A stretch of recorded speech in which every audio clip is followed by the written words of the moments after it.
We're back, and this week I upgraded to Logic 11. Pretty aggressive move from me, basically upgrading a week after it's come out. And I went to open up some of my older projects. I was going to take you guys through like an old Voila song. I was actually going to try and do Drinking with Cupid, and it's completely fucked. So Logic, please, can you issue an update, because something's wrong with the old projects when you open them in Logic 11. But we are instead going to jump into a fresh idea I was making the other day and just kind of take you through the process of like creating something from scratch. Will probably be made into a Voila song and released at some point, and you will be able to say, hey, I heard this, the first version of this. But yeah, let's just jump into it. And I thought best way to look at it would be find where it started. And I think I was just noodling around on this thing called the Super 6, which is just a synth, a hardware synth. And I was just plugged in, had a really basic preset, and just noodling around.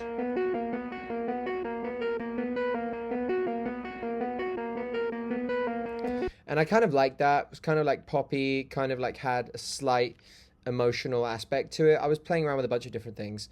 Then I liked that. And then I was like, okay, it's cool, but it sounds a little bit boring, a little bit basic. So I put an EQ on it, took out some of the low end. And then after that, I spoke about this plugin the other week, but Air Windows is free and just has some amazing presets. So I used a combination. I used Hard Vacuum and Edge, both in the distortion menu. And now it sounds like this. So that's an amazing upgrade. But it's great usable distortion. It's not too harsh either. It's buzzy, it's nice. And then we are probably doing a bit more EQing here. Yep, taking a bit of the mids out. That is the Vibe plugin right there. Basically a delay / chorus type effect. Valhalla, again, an amazing plugin company. Ubermod's a great way of just adding width to stuff. And also just can be used as a delay. And then a bit more EQing, taking out more of the sort of mud, getting rid of the high, which we don't really need on this because we're trying to get to poke out without being too bright, because otherwise it will clash with vocals and high ends of cymbals and drums and stuff. Then we've got a limiter to just control the whole thing. And then we've got a kickstart just to make it bounce around and have that sidechained effect. So with all the plugins on, it sounds like this. And it started like this.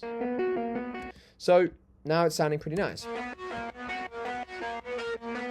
And then it was a question of getting a guitar line to go under it that would move nicely in the bass notes that would complement it. And this is where we landed.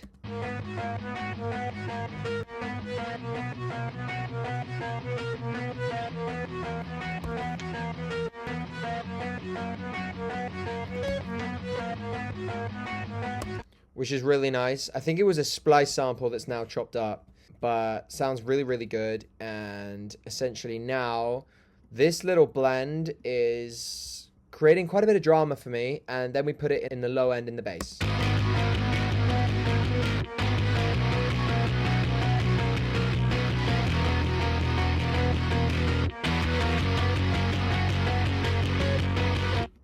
Okay, so now I feel like I'm emotionally connected to the track now. Like, I like this. This feels like it would be quite easy to write melodies over. Let's just go through our bass settings.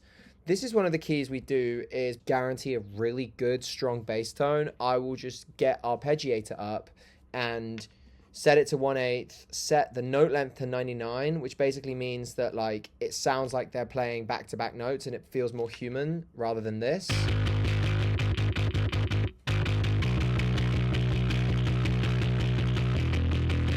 And I basically love this thing. The blend of that sounds amazing. And then we've got, obviously, a cab emulation, amp emulation. We've got Sketch Cassette, which is one of my favorite plugins for just, like, immediately making it a slight bit lo-fi, a slight bit more, like, less digital, more analog, I would almost say.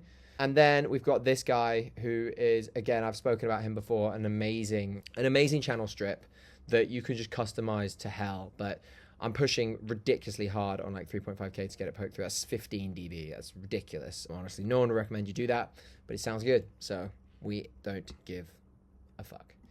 Anyway, so here we are. That's the up on the bass line. Let's jump into the drums real quick.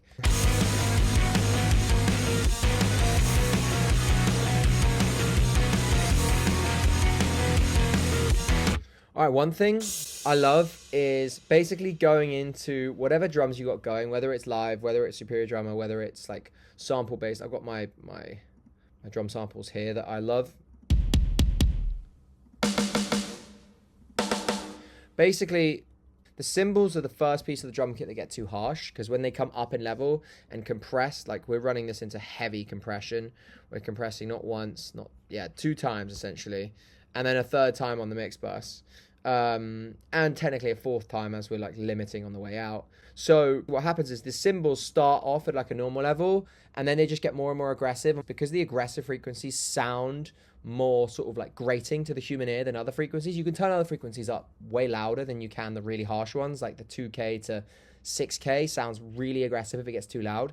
The cymbals just over time get more and more aggressive. So what I do is I come down, I turn all the cymbals down, like at least like 1.5 to 2 dB, so that the levels throughout the drums sounds better to the human ear. It just sounds more like sort of rocky and punchy and less sort of brittle and cheap and shrill.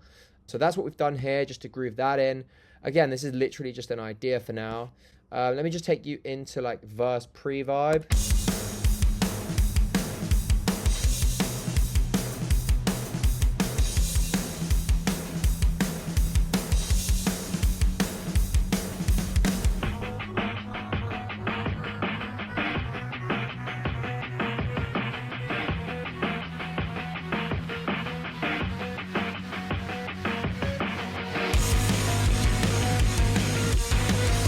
So basically what I've done is I printed those synth ARP things that we started with,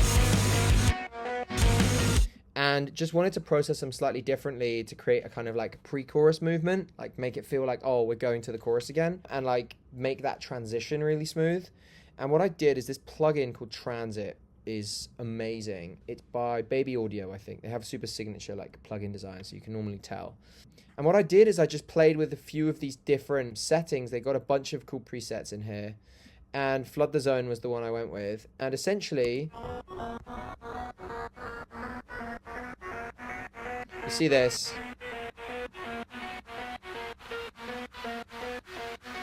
So I just automated this up, and Transit is just really good for making those like filtered, fucked up, sort of evolutional sounds. I use Kickstart again to make it bounce and make the pocket really nice and kind of make it feel like it's coming out of nothing really, because it's so embedded in the track and it's slowly getting more noticeable. So,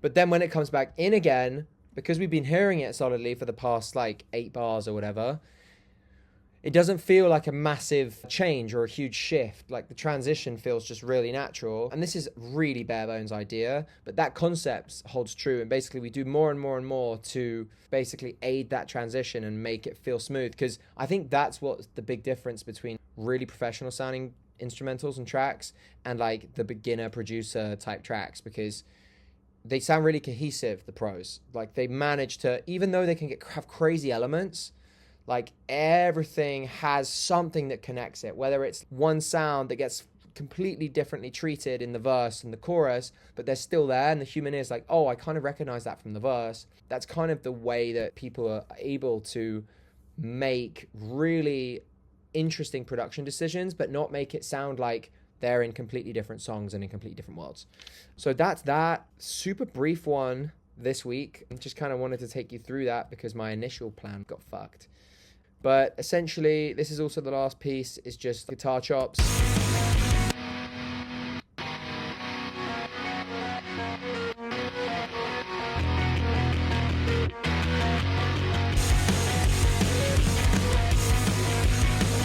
So I love that because the chords plus the synth line da da da da da da da da is what gives me all the emotion. Like we could pull the hook melody out of those melodic moves. I think I probably will. And I think once you make an instrumental inspiring on its own, it's very easy to write songs that you will like and put out in the end because it's inspiring, you know? Like I listen to this track and I'm ready to write a melody, whereas like I could make a bog standard instrumental and really work hard to get a melody that then inspires me. But if I'm already in this place where like this is exciting as a track on its own, I like this instrumental on its own, writing a melody is like, okay, now don't fuck this up, versus, hey, make a melody to make this song amazing. It's like, okay, this is already at a level where I love it. Get out of your own way and make something that is beneficial to the song as a whole. But anyway, that was just a real quick walkthrough of this. Again, yeah, Logic 11, the update's cool. There's some crazy features breaking up stems, which is basically the reason I upgraded, because it's really inspiring to be able to pull in something from Splice and immediately split it up and tweak it and fuck it up and make a song. But there's some problems. There's definitely some teething problems they need to fix. Like when you're recording new audio and you accidentally delete a take folder, the audio's gone. It goes into your deleted files and you can't undo and put it all back, which is a complete nightmare. So you'll be really careful editing new vocals. And then also there's something going on with old projects. All my new projects are fine. When I go past a certain point, certain date, or certain Logic version, that I'm talking 2 years or something, it's not good. So hopefully they fix that, and we will jump into the brand new song with Chrissy Costanza and Against the Current next week. It's coming out on Friday. It's potentially the most excited I've ever been about one of our releases. It's our biggest collaboration to date, and Chris is just such a rock star and such a pleasure to work with, and I hope this was helpful. Take care, guys. Thanks so much. All right, bye.